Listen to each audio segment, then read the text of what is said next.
Hi to everyone, good morning. Andito ang Tita Nora. So, na-busy. Ngayon lang uli makagawa ng video or tutorial. So, sa araw na ito, ay ang aking gagawing pattern ay about baggy pants, oversize, or cargo pants. Yung maluang siya ba? Ay, no? So, ito yung kailangan natin na papel, lapis, ruler, tape measure, tapos hip card, and then ang French card, and then ang L squares. Tapos, kailangan din natin ito para malinaw siya. Ayan, ha? And then, dito sa paggawa ng oversize or cargo pants, yung maluang degartrise siya or basta maluang yung kanyang hip pababa. So, ito namang, ang kukunin natin sukat ay kailangan natin ng sukat ng hip circumference niya kung ano yung kanyang hips. So, ang hips ng aking gagawin ay 36. Ang length ng pants ay 40. No? So, 40 ang length. So, tatlo lang ating kukuha ng sukat. And then, ang crotch depth niya ay 32% ng haba ng pantalon. So, yan. So, start na tayo. Pag-wait muna tayo dito. Ayan. Ayan. Katapos, ganito ang pagkuha ganito ang pagkuha. Kukunin mo natin yung kanyang 32% ng kanyang haba ng pants para makuha natin yung ating gagawing rectangle, no? So, ayan. Ang pagkuha ng 32% ay ito yung 40, yung length ng pants times 0.32% equals, ayan, 12.8 ang kanyang crotch niya. So, ayan. Gawa na tayo ng rectangle, no? So, ito yan. So, ayan ang kanyang, ayan. Ito yung kanyang crotch depth. Kapag oversize ang pantalon, mag-a-add ka ng 2.5, 3 inches hanggang 4. So, ako ngayon, ang gagawin ko dito ay 2.5 ang magka-plus ako. So, 9 plus 2.5, so 11.5. Ang gagawin natin kudrado, ang kanyang lapad. 11.5. Ayan. Katapos ang kanyang, ang 32% ay 12 and 7/8. Yun yung ating kanina. Diba? Yung ating sinukat kanina. So, 12. So, 11.5. So, dito tayo. So, kudraduhin natin yan.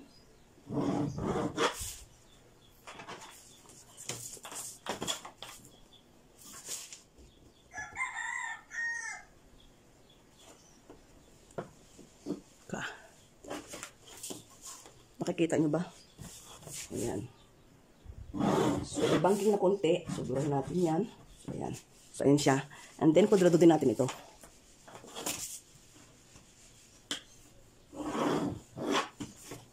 So, ayan siya. So, ito ay 12.78.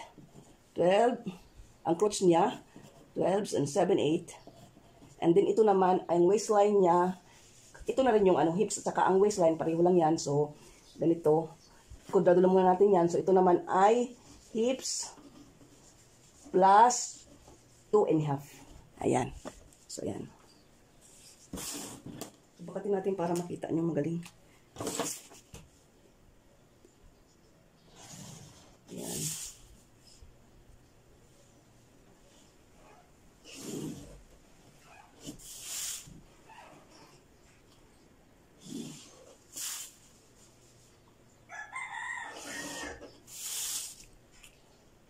So, extend natin yung line. So, ito yung crotch line natin. Ayan. So, paano natin makuha ang crotch niya? Yung halyok ng kanyang So, ganito ang paggawa niya na. So, ito. Ang hips niya ay 36. 36 divided by 16 equals 2.25. So, 2 and 1/4. So, ayan siya. So, ayan. Lagyan natin siyang 2 and 1/4. So, ito yung front yan, ha. So, ito ring linyang ito din yung back. So, sa back naman, ganito naman, 36 divided by 8 equals 4.5. So, 4.5 inches. So, mula doon, tayo ng 4.5 inches. Yan. Dito tayo. So, ayan siya. No? Dalawa. Ngayon, So, ito yung front, ito yung back. So, ayan. So, ito yung front, ito yung back. So, F, back. Ngayon, ang gagawin natin dyan, kunin natin ang gitna nito. Ayan, kunin ang gitna. So, ang gitna ay ito. So, burahin na natin yan. At burahin na natin ito. So, dito tayo nang babase. Mula dyan, pasok ng half inch. At pasok din doon at labas doon ng half inch. So, ayan siya. Dahil marami tayong, marami tayong allowance, kaya dito tayo, ganyan ang gagawin natin kapag gawa tayo ng bagay, no? So, ayan siya. Pagdating dito, ito yung magiging front, ito yung magiging back. So, 1 inch ang pagitan nila. No? So, mula dito sa ngayon, after nyan, magawa mo na yung, mabago mo yung distance nila, mula doon sa front hanggang dito, sukatin mo. At, hanapin ang gitna. Hatiin mo sa gitna. So, ayan. Katapos, guhit pataas. Ayan, guhit pataas. So, iba po ang may i-adjust ka kapag gagawa ka ng bagay. Katapos, kukunin na natin yung haba ng pantalon. So, ayan ang haba ng pantalon. Ayan. Ayan ang haba niya. So, ayan. Diba? 40. O, di ako marunong mag-zoom. Alam mo, nag-ano lang ako talaga ng kahit na ako lang gumagawa ng tutorial. So, may-share ko lang sa inyo yung at matuto din sa maganda ang manahi. Kahit nasa bahay ka lang, meron kang ipod natin yan. O, diba? Ipod natin. Ito yung kanyang hemline. So, yun, ididiretso natin yun. So, yun ang magiging center line niya.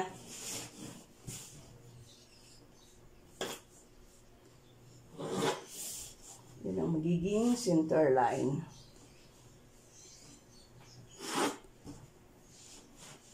Parang hindi center line niya na. Ayan o, ayan siya. And then, dito, alisin natin yung 1 and a half or 1 or 2 inches, no? Kasi kung gusto natin siyang isiparit, halimbawa, isiparit natin yung kanyang waistband or tuloy-tuloy lang siya. So, ayan siya, maglagay ka ng weight na, no? So, dito sa taas, bawas ka ng half inch. Yan, half inch. And then, guhit. Pababa. So, dito na tayo sa, so, dito tayo kuha ng half inch kasi yan na yung so, dito tayo, yan. Ayan. Dito na tayo. Ayan, half inch. Ayan, and then, curve. Curve natin. So, ayan ang curve. Ayan o.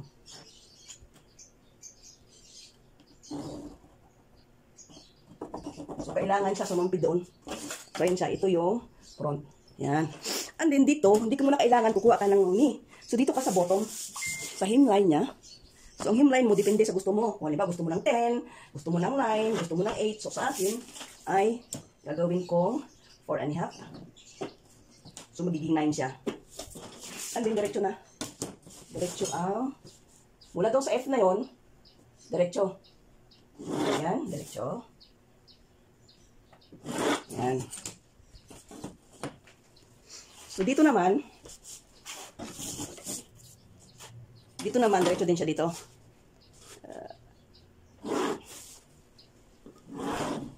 Ayan. Pagdating dito sa pagdating dito, bawas ka ng 1 inch. Ayan, 1 inch. Katapos, gamitin mong half hip curve. So, hanggang dito. So, kung halimbawa, ang hip line mo ay 9. Bawa, 9. Pero ang 36, 9 talaga ang hip line yan. So, nandito siya. So, 1 inch. Ibaba ko siyang pala na. Card. So, ayan yung kanyang front. Basta tayo sa front, ayan na siya. Oh. So, bawas ka ng 1 inch, doon half inch, din kurba, kurba. So, dito naman tayo ngayon sa back.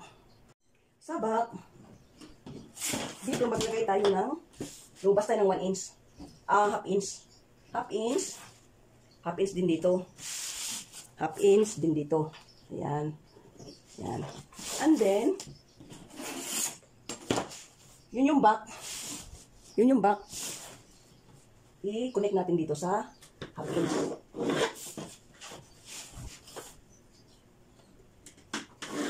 So, ayan siya. Mamaya natin bakatin yan para makita nyo ang galing ha. So, yan yung back niya. Ayan. And then dito sa side. Yan dito sa side. Half inch din. Half inch hanggang doon. Ayan. So, susundan mo lang yun na half inch siya. Ayan. Para kayo, ipilipot ko na lang yung ano. So, ayan siya. And then dito, half inch din lang. Half inch. Ayan. And then, idiretso mo na lang. So, ganyan lang siya, diretso. Ayan. Diretso. Yung back. Ayan. So, ito yung back, ha? And then, kukunin mo. Para makuha mo yung, itong shape ng waistline niya, sukatin mo ito. Sukatin mo itong 10 na yan. 10 yung kanyang waistline. So, ito yung back. So, dyan, simula dyan, 10 din. So, nandyan siya. So, tataas ka dito ng, ayan, 10. So, yung 10 na yan, ayan, yung 10. Then, ito yung back. Kuha din tayo ng 10 mula dyan. Ibabasin natin dyan. So, ayan ang guhit. Ayan. Tataas ka ng 1 inch. So, 1 inch. And then, guhit pa ganito. So, yan yung back. And then, ito, guhit mo na doon. Doon. Yan na, guhit doon. Yan. Guhit na. And then, simula dito, guhit ka na. Yan o. Ito na yung likod. Ito na yung likod. Ayan. Tapos, ayan na siya. Ayan. Yung pula, yan yung back.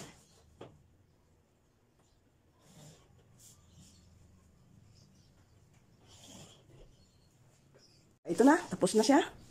Diba? Tapos na siya. Oh. So, yung pula yun ang back. Ang itim ay ang front. So, ito ay, ang sukat mo kailangan ay ang hip circumference and then ang haba ng pantalon. Katapos yung crotch niya, kukunin mo under 2% ng haba ng pantalon. No? And then, ito, magpapas ka ng 2.5 inches. Kung gusto mo 3, 4, pwede. Pero sa akin, 2.5 lang yan. And then, dito naman sa laylayan, ito ay 8 lang, 9 lang ito. So, pwede mong gawing 10 or 12 sa gusto mo. Pero ito yung aking ginawa. Ganito ang paggawa ng ano. Ang gusto ko lang makuha lang yun sa pagkuha ng crotch, no? So, ang crotch niya ay, meron tayo dyang tricks. Kaya, tingnan nyo na at, ano nyo mabuti kung paano. So, hanggang dito na lang. Sa susunod na video ko, abangan ninyo yung bulsa, kung paano yung zipper, kung ano dyan ang idadagdag dyan. Kailangan cargo pants, kailangan ng cargo pocket. So, yan, abangan ninyo. Bye for now. God bless everyone. Have a good day.